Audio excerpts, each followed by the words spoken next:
everyone and welcome. I'm Durga, a sociology student and gender researcher. I've spent these past few years studying how gender shapes our daily lives here in Malaysia, how it determines not just how we are seen, but how we are treated, what we are allowed to pursue, and even what we believe about ourselves. Gender isn't just a personal identity, it's a social framework. It's built through culture, religion, and policy. And like any structure, it can be rebuilt. When we talk about genderism in Malaysia, we are only talking about men and women. We are talking about expectations, traditions, and invisible rules that have shaped generations. Rules that tell girls to be gentle and boys to be strong, that divide tasks into his and hers. But these aren't laws of nature, they are learned, and that means they can be unlearned. That's such a good point, Durga. By the way, hi everyone, I'm Tasha and I work with youth organizations and focus on media literacy with and gender representation. I've met so many young Malaysians who want to challenge these old ideas, but they're also navigating in utter confusion. On one hand, we talk about empowerment and inclusivity, but on the other hand, social media still bombards us with the same narrow images of what it means to be a man or a woman. Now imagine Malaysia, a country where gender doesn't limit dreams or define worth. That's what motivates me. But it's not just about hope, it's about action. For instance, Budget 2025 includes policies to increase women's participation on corporate boards and new incentives for women returning to the workforce. Now, that's what you call progress. But as I always say, policy is only powerful if it reaches the people it's meant for. Exactly. I'm Swati and I come from an education background. I've been teaching English and communication for over a decade.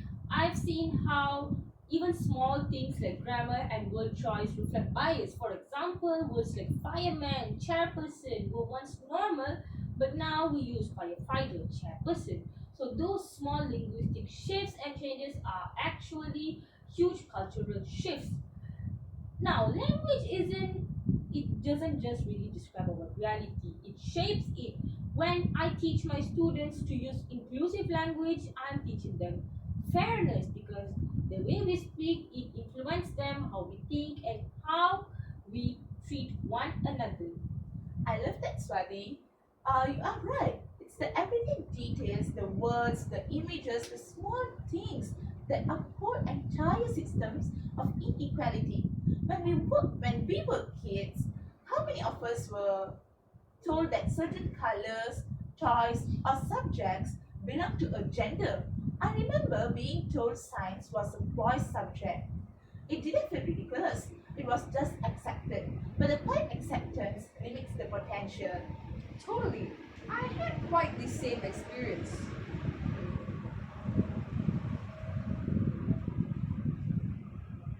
Totally, Durga. I kind of had the same experience where growing up, my brothers were always told to play outside, explore, and take risks.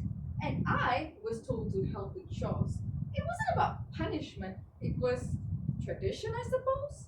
But it also planted a seed that I was supposed to serve, not lead. That kind of messaging doesn't disappear when we grow up. It shapes who applies for scholarships, who dares to speak up in class, who gets promoted at work. And even now, girls are encouraged to study teaching or nursing, while boys they are pushed towards engineering or IT. Those divisions are cultural, not biological. Now, it works both ways. Men are also trapped by these expectations. I've had male students who wanted to study early childhood education, but they felt ashamed because it was seen feminine. They told me that they were afraid of being laughed or being judged. And then you see the other side, men being told not to cry, not to show their emotions because that's weak. These kind of stereotypes hurt everyone. We need to challenge them in our classroom, our families, and even in our workplace. Exactly. The key word here is unlearning. Gender expectations are learned, reinforced, and inherited. But that means they also can be changed. It's not just about women's rights, it's about human rights. In Malaysian society, we often treat gender equality as a women's issue, but that's too narrow. It's about creating space for everyone to live authentically, and it starts with awareness, understanding where these norms come from. That's such a good starting point, Durga. In fact, when we look at our history, we see how gender roles were shaped by colonial influence and religion. For instance, pre colonial Malay society had women who owned property, traded, and held power. There's even historical evidence that women were village heads and spiritual leaders. Can you believe that? It was only with colonial administration that Western patriarchal norms like men as breadwinners and women as homemakers became institutionalized. Yes, that's something I try to remind my students of. Gender inequality wasn't always the way it was. It was constructed.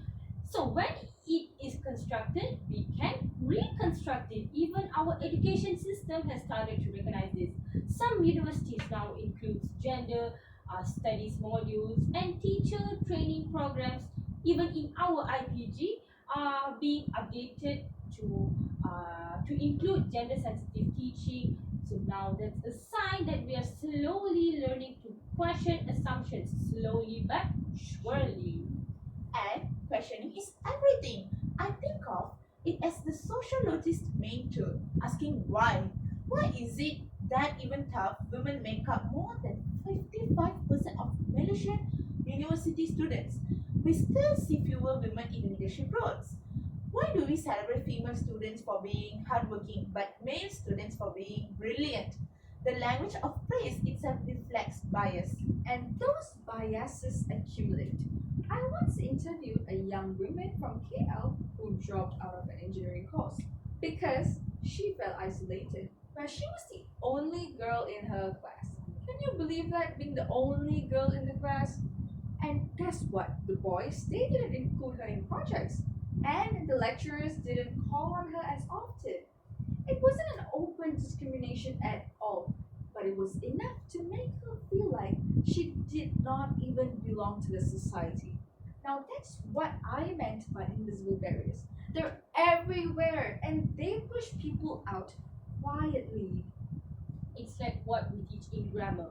Passive voice hides responsibility. When we say she was harassed, we erase the agent, the person who did the harassing. But when we say he harassed her, we confront the truth directly. Now, language isn't neutral; it reflects power. If we can make students see that, we can start shifting how they understand the justice. Exactly. Justice begins in awareness, and awareness begins in words. That's why conversations like this matter. When we understand how our society defines gender, we can begin to see who benefits from those definitions and who gets left behind. But the most important takeaway is this: these definitions aren't fixed. Culture evolves, language evolves, policy evolves, and so can we. It's like we're all a part of this long conversation between tradition and change, between what we inherited and what we want to build. Beautifully said, Tasha, and that's why education is very, very important and powerful. It doesn't just fill mind, it opens them. Then let's open this discussion even further. In our next segment, let's talk about how those traditional gender roles have been lived and challenged, how they show up in homes, schools, and workplaces across Malaysia, and how real people are transforming them every day. Let's pick up from where we left off, the ways gender expectations play out in everyday Malaysian life. It's one thing to talk about theory and policy, but these ideas really live in our homes, our classrooms, and even in our workplaces.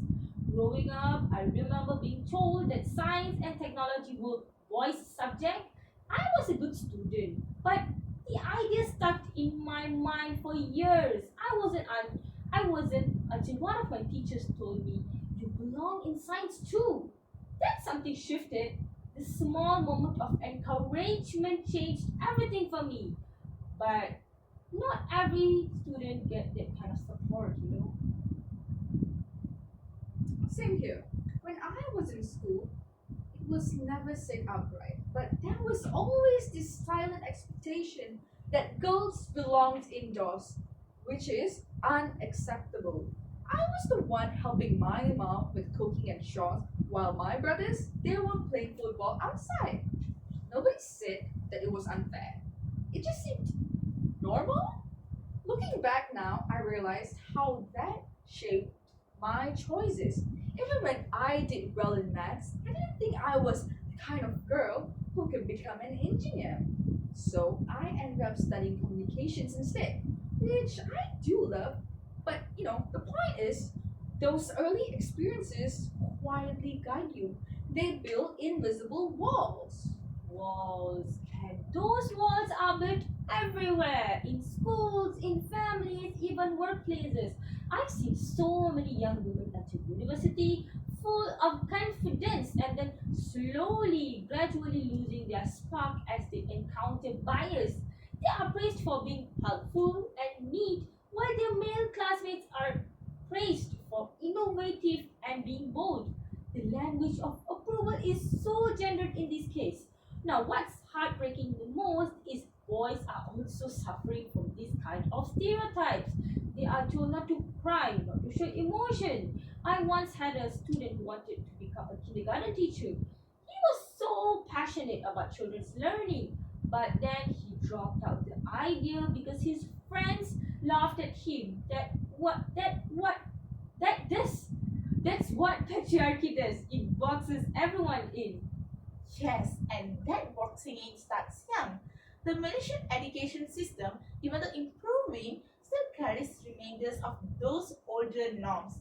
You still see it in textbooks, mothers in kitchens, fathers in office. Teachers often don't realize the effect those images have on young minds. Teachers often don't realize the effect those images have on young minds.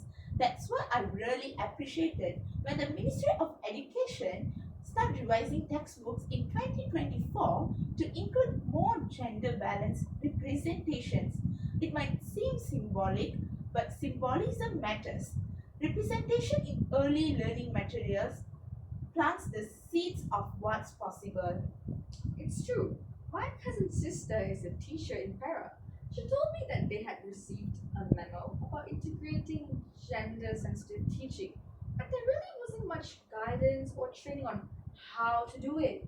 So she's improvising, changing examples in class, highlighting women scientists in her lessons, but she's doing it on her own initiative. That's the challenge.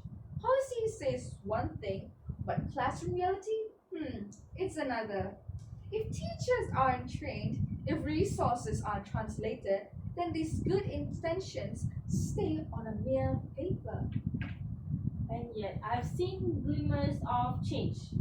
I worked with a secondary school in Selangor that adopted gender neutral uniform policy last year. Well, students were allowed to choose what made them comfortable. Some wore pants, some wore skirts. The teachers made sure nobody was mocked for it. As the result, guess what? Students said they felt safer and more confident. It's such a simple thing, but it created a massive impact of respect. That's so inspiring. It reminds me of something I saw at a workshop in Penang, a STEM for Girls program run by a women's technology NGO. They brought together young girls from rural schools and gave them hands-on experience in coding, robotics, and engineering. You could see their faces light up when they realized they were capable. It's that spark that changes trajectories. And sometimes the shift comes from outside the classroom, like from media, from social influence. I mean, I remember the first time I saw a Malaysian drama featuring a female engineer as the main character. It was on TV3. And for once, she wasn't the love interest or the sidekick. She was the lead. And that mattered. Seeing someone like you in that position tells your subconscious that could be me. Yes, representation like that can validate people's dream, but we need to be careful about tokenism. Tokenism sometimes uh, shows campaigns that includes women or gender minorities just to look progressive without giving them the real depth or agency. Now, representation in this case should be authentic, not just symbolic. That's where media literacy comes in. Viewers need to learn to question what they see, not just consuming. Are these portrayals genuine, or are they still reinforcing stereotypes in subtle ways?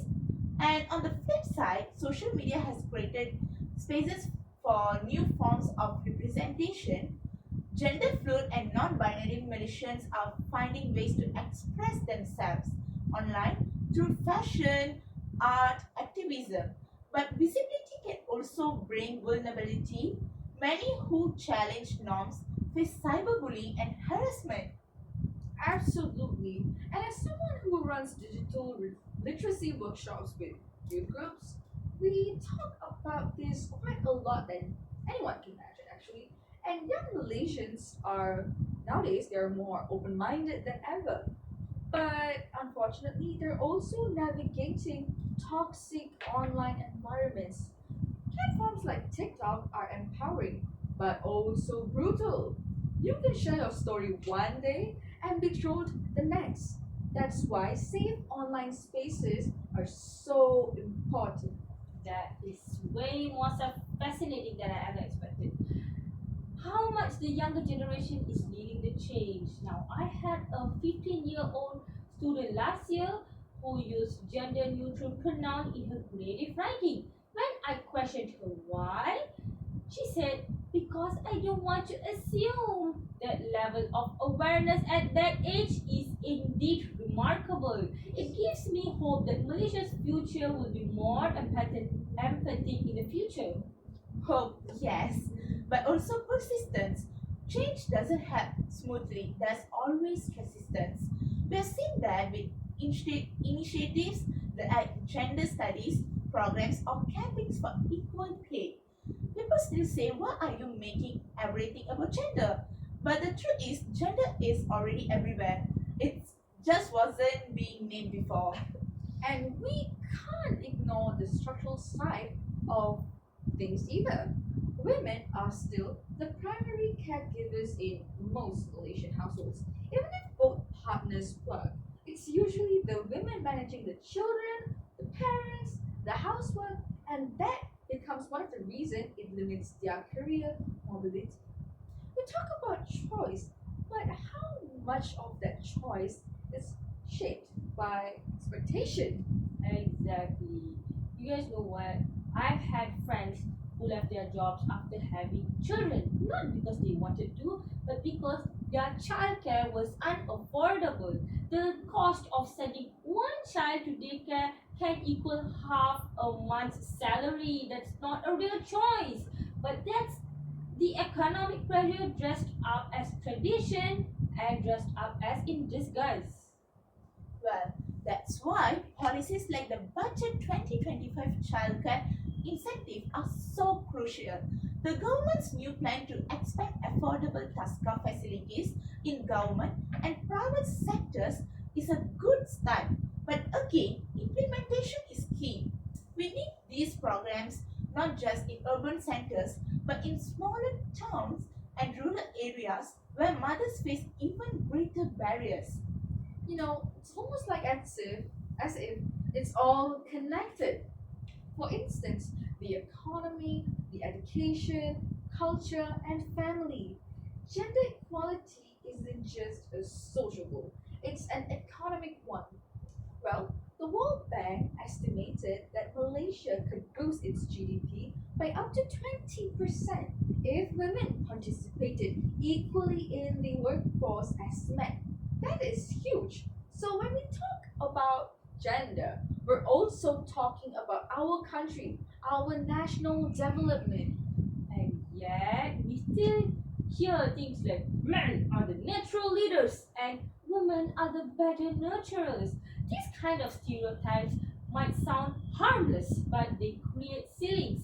They limit who feels entitled to power and whose labor gets undervalued. Exactly. These are the stories we are told and the stories we tell ourselves. And that's what we will talk about next. How these stories are passed down, rewritten, and resisted through the media we consume and the language we use. Yes, let's dive into that. Because it's not just what we do, it's what we say, what we see, and what we teach our children. Our media, our language, our stories, they hold so much power that we could never imagine. Now we've talked about gender roles are learned in schools and home. But another powerful classroom exists beyond these walls, which is the media. The stories we consume on television, in films, on TikTok, and even in advertisement all teach us what's normal. They tell us who the heroes are, who leads, who nurtures, and who matters. When I first started studying sociology, I was really fascinated by how much media shapes our collective identity. A single billboard can send a message that lingers for decades. Think about how many ads that show women doing laundry, men driving cars. Even if we laugh it off, those patterns shape our subconscious beliefs about the gender roles. Exactly. I always say that the media is the biggest classroom we never even signed up for. I work with youth on media literacy, and I can tell you and assure you that the media we grow up with defines our sense of self worth before we even realize it. Like when I was a teenager, most local dramas I watched had the same formula. The ambitious woman was too proud, the housewife was ideal, and that man was the decision maker. It was only recently that we started to see more diverse portrayals of women in leadership, men as caregivers, even discussions of mental health. But it's still not enough. You know what? I think it's because the representation that often changes faster on the surface than its substance. You can have a female CEO, but if her storyline revolves around finding a husband or being softened by love, the old messages remains. It's what sociolinguists call symbolic progress without structural changes. But here's what language ties in again. Media scripts use words that either reinforce stereotypes or challenge them. For instance, calling a woman bossy and but calling a man assertive, or saying a man stay at home dad as if that's anomaly. Now this word's choice quietly maintain inequality. Yes, and that's where inclusive language becomes revolutionary. We don't always realize that even grammar carries power. The shift from mankind to humankind, from chairman to chairperson, from fireman to firefighter, those aren't trivial updates. They reflect a growing awareness that our words shape our worldview. In Malaysia, this conversation is gaining traction too. The Bahasa Malaysia Gender Inclusive Guidelines, introduced in 2023 by Dewan Bahasa dan Pustaka, encourage gender neutral phrasing in public communication. For example, using penjaga keselamatan instead of pegawai lelaki or hali majlis instead of wakil lelaki. It's a small but meaningful shift toward inclusivity. That is important.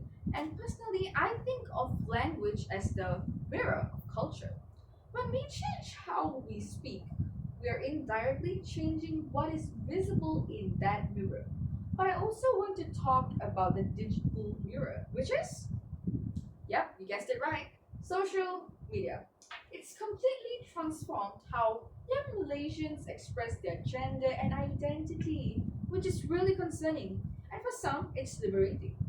Well, TikTok and Instagram have become safe spaces for exploring style, voice, and selfhood beyond traditional norms. Remember the hashtag Saya Juga movement in 2021? It was our local echo of hashtag Me Too. And it was suddenly then that people, especially young women, were sharing personal stories of harassment, discrimination, and survival. It broke the silence that had lasted for generations. I still remember scrolling through those posts and feeling this collective release of truth that finally the truth was known. True, that moment was powerful.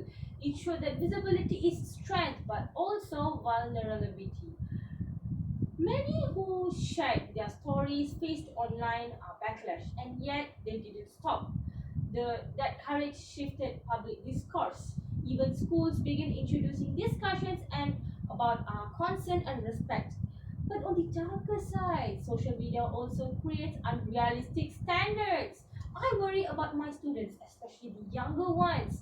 Their feed are filled with filters, beauty challenges, alpha male content. What alpha male content? Boys are told to dominate while girls are told to be perfect? That is way more exhausting just to watch. Absolutely. I was reading a recent study from University Malaya that found Malaysian teens spend an average of 4 hours a day on social media, and their self-esteem correlates directly with how they perceive beauty and success online. It's heartbreaking because what they are measuring themselves against is often fake. Filtered images, scripted lifestyles, impossible expectations. And for young men, it's equally damaging. The rise of toxic masculinity influences even in Malaysia promotes the idea of being empathic is weak or that dominance equals respect. That's not confidence, it's insecurity in disguise. Yes, it's that alpha culture online telling boys to man up, to suppress emotions.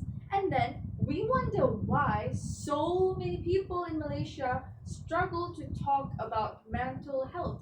It's the same script, just, repackaged. We need counter narratives, like the influencers who promote body positivity or redefine masculinity. One of my favorites is Iman Ashura. She's using her platform to normalize real beauty, talking about acne, scars, and self love. She's part of a new wave of Malaysian voices saying, we're enough just as we are. And that's the beauty of social media. When used thoughtfully, it can democratize representation. You no longer have to wait for a TV producer to approve your story. You can tell it to yourself. That's what I love about platforms like YouTube and TikTok. They have given us diverse Malaysian creators, women in technology, men in caregiving, indigenous artists, and even young activists discussing gender fluidity. True, but we also have to bridge the digital divide. For every woman building a business on Instagram, there's another woman who can't access stable internet in areas such as what rural Sarawak and Sabah.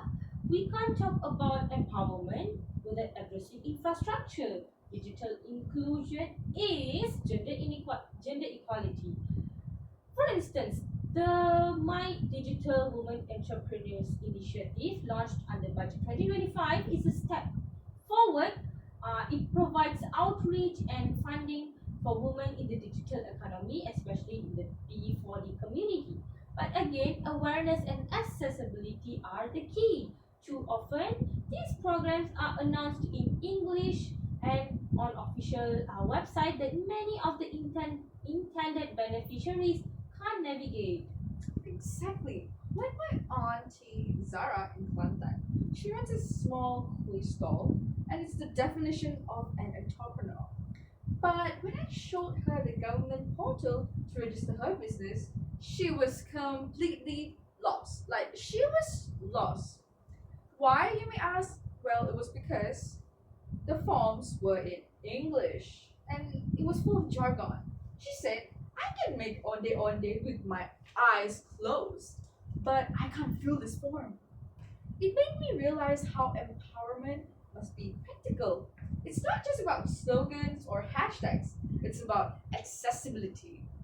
Accessibility also means representation in media production itself. Now, who writes the script? Who directs? Who report the news? That matters. When more women and gender diverse people are behind the camera or in editorial roles, we get stories that reflect reality, not stereotypes. And that's why I was thrilled when Astro launched the Women Directing Change program initiative last year, training female directors and writers. Now, this representation behind the lens changes what we see on the screen. And grammar again becomes a political tool when media headlines say women attacked instead of men attacks women. The focus shifts subtly from perpetrator to victim. Active voice matters. These small editorial choices shape public empathy and accountability. You're right, Durga. Language doesn't just report culture, it constructs it. And once we see that, we can never unsee it. That's why our role as educators, as communicators, and activists is to help people read media critically and ask questions like, who's being represented? Who's missing? And what power dynamics are being normalized here? Exactly, Tasha. Media literacy should be essential as math or science in school. It's not just about avoiding misinformation, it's about understanding the identity and empathy. And understanding is what drives social transformation. Now, when we learn to say differently, we learn to live differently. Media and language are reflections of who we are, but they can also be the blueprints of who we want to become. Beautifully put, Swati. Which brings us to the next part. What happens when ideas move from awareness to action? How do we translate these conversations into an actual real change? Laws, policies, and community programs are supposed to do that. Yes, and Malaysia has made some progress there, but also faces quite some tough situations and questions. Now let's unpack next. What does gender equality looks on paper and what does it feel in our daily life? So far we have talked about how gender expectations are learned and lived through schools, homes, and media. But now let's talk about what happens when those expectations make policy. How does militia translate ideas about equality into actual laws and programs? Alright, so over the last few years, we have seen significant progress. The Sexual Harassment Act 2022 finally established a dedicated tribunal to handle complaints outside of the traditional court system. That was a landmark step. Before this, victims had to rely on workplace policies or lengthy legal process that often silenced them. Now, there's a mechanism focused on justice and protection. Yes, and the tribunal was something activists had been fighting for since the early 2000s. I remember attending one of the women's aid organization's briefings about it. They had said that the law was a victory, but I think it's just the beginning because implementation remains the biggest challenge. And just last month, I spoke to a young woman who works in a cafe in Baksa. She told me that a regular customer there made her feel uncomfortable almost every day with their inappropriate comments, touching her shoulder. When I asked if she had reported it, She said, no, I needed the job. I'll just deal with it. She did not even knew that the tribunal existed. So yes, we do have the law, but what's the point if people don't know about it? Justice hidden in a file cabinet is still considered injustice. I agree with you, Kasha. That's such a good way to put it. I've noticed this gap too between legislation, as in lawmaking, and literacy. Now, laws are only as powerful as our understanding of them. We need more outreach, more translation, and simpler communication. Many official websites and forms are full of jargon and written in English or legal bahasa Melayu. The people who need help the most often can't access it. That's why civic education is vital. Schools should teach not just on moral value but also rights and responsibility, including gender rights. When students learn what protection exists, they grow into citizens who demand accountability. Wow, that's amazing, Swati. And beyond education, enforcement is key. For instance, Malaysia has had an equal pay for equal work policy since the 1990s, yet wage disparities persist. According to the Department of Statistics Malaysia DOSN, women still earn around 94 cents for every ringgit men earn for the same role as 2024. It's improving, but the gap remains. The government's recent Gender Budget Group report, released in 2025, used policymakers to make stronger gender responsive investments. They pointed out that many programs still treat women as beneficiaries instead of equal partners in the economy. That subtle framing affects how resources are allocated.